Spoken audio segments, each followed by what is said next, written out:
Bom dia, pessoal. 25 de junho, quinta-feira, mais um dia da nossa aula de função polinomial do primeiro grau. Essa folha aqui já é conhecida de vocês, mas eu vou falar novamente, isso aí vai ser martelado na cabeça de vocês até que vocês dominem essa matéria, tá? Então, ó, função polinomial do primeiro grau, também chamada de função afim. Qual o formato de uma função do primeiro grau? F de x igual a x mais b, tá? Somente tem, no máximo, né? Pode ter até dois termos, onde o primeiro termo, né, acompanha a variável x e o segundo termo não acompanha a variável. Onde o a e o b são coeficientes, são chamados de coeficientes, eles são números, né, que pertencem ao conjunto dos números reais, e o a tem que ser diferente de zero. E se o a for igual a zero? Teremos, então, que 0 vezes x é 0, então isso aqui some. Nós teremos, então, f de x igual a apenas b. E aí essa função será chamada de função constante, que vocês já conhecem como funciona o desenho do gráfico. E se o b for igual a zero? Se aqui for igual a zero, isso aqui some, fica só o ax. Então, teremos f de x igual a ax. A função do primeiro grau agora será chamada de função linear. Vocês ainda não conhecem esse gráfico, tá? A gente vai ver isso bem mais à frente. Muita calma.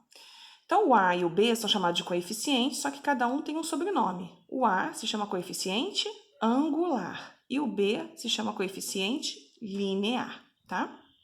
O gráfico de uma função do primeiro grau ou de uma função afim é sempre uma reta. Não é linha, curva, não é círculo, não é triângulo, é sim uma reta, tá? Aí como seriam essas retas? O coeficiente angular A é que determina o desenho dessa reta. Olha só, a leitura sempre é da esquerda para a direita. Então, da esquerda para a direita, ele está crescendo nesse caso.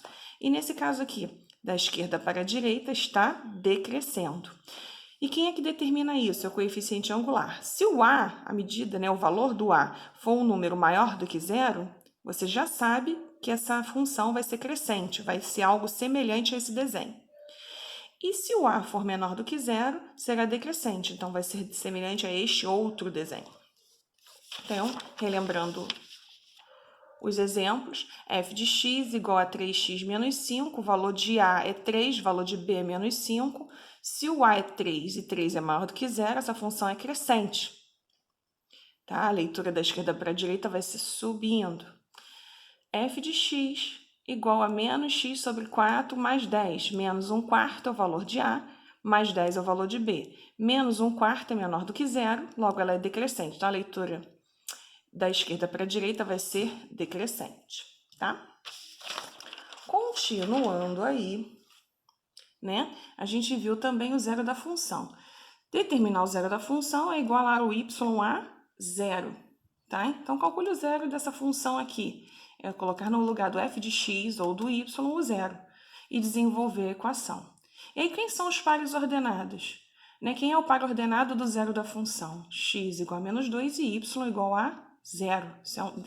Calcular o zero da função te determina um par ordenado. Aqui, ó.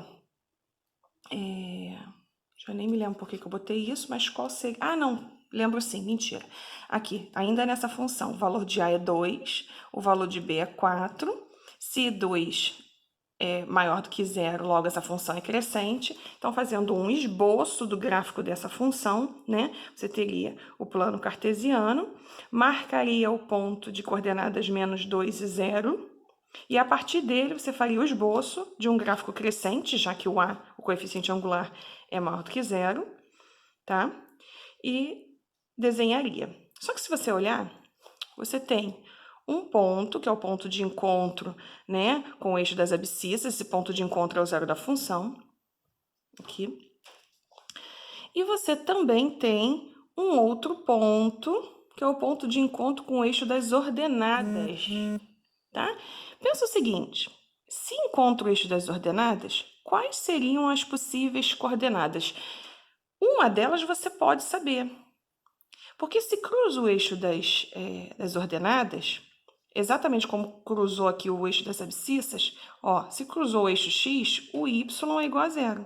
Se cruzar o eixo y, é o x que vai ser igual a zero. Então, você tem condições de determinar que valor é esse. Porque se aqui for x igual a zero, Olha só, nessa mesma função, a função é y igual a 2x mais 4.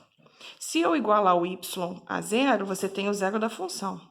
Mas se você igualar o x a zero, você encontra as coordenadas desse ponto, deste ponto. Ó. Então, y é igual, se o x for igual a zero. Então, fica 2 vezes 0 mais 4. Y é igual a 0 mais 4, 4. Então, é 0, 4 a coordenada desse ponto. Com esses dois pontos, você consegue determinar o gráfico de qualquer função do primeiro grau, ok?